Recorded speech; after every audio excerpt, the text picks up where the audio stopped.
Okay. Now, I already know I'm going to catch some flack for this one. All right, people tell me, say, Brian, people in the personal development industry don't always agree with what I'm about to say.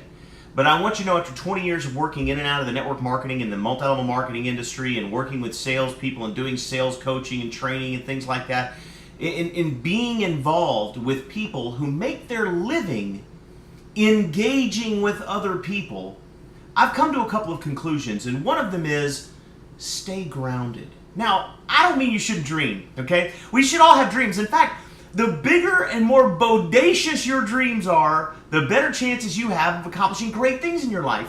They say shoot for the stars, you'll hit the moon, right? It's not that people shoot too high and miss. It's that some people shoot too low and they hit, right? Okay, but what I'm saying is that all of us should dream, but the process of dreaming, you should stay grounded in reality. And here's what I mean by that.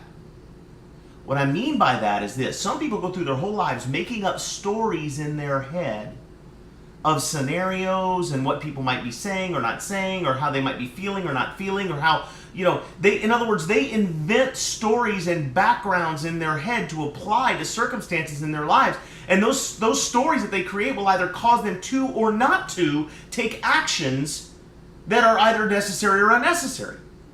And here's the problem with that. Those stories are completely fabricated. I'll give you an example. Somebody might say, somebody in an industry where they're dealing in sales, large contracts with other companies, things might say, I was going to approach that one company, but gosh, they're a 30-year-old company. I'm sure they're already in a contract with someone else. Well, maybe, but maybe not. Why would you tell that story to yourself, right? Or if you, for example, are calling a friend of yours, right? You call them once today, they don't answer. You call them the next day, and you leave them a message. Like, oh, maybe they're mad at me. Maybe something's wrong. I wonder if they're, Why would you tell yourself that story? Why would you make that story up? That's not an empowering story, right? My point is that some people live in a fantasy world of stories that they've created running around their head all the time. I want you to know something. The only reality that has ever existed in your life is the moment of right now.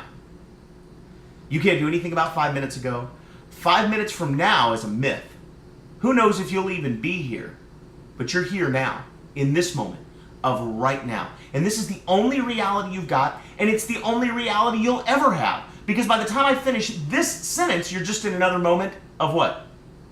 Of right now. And now's another now. And now is another now.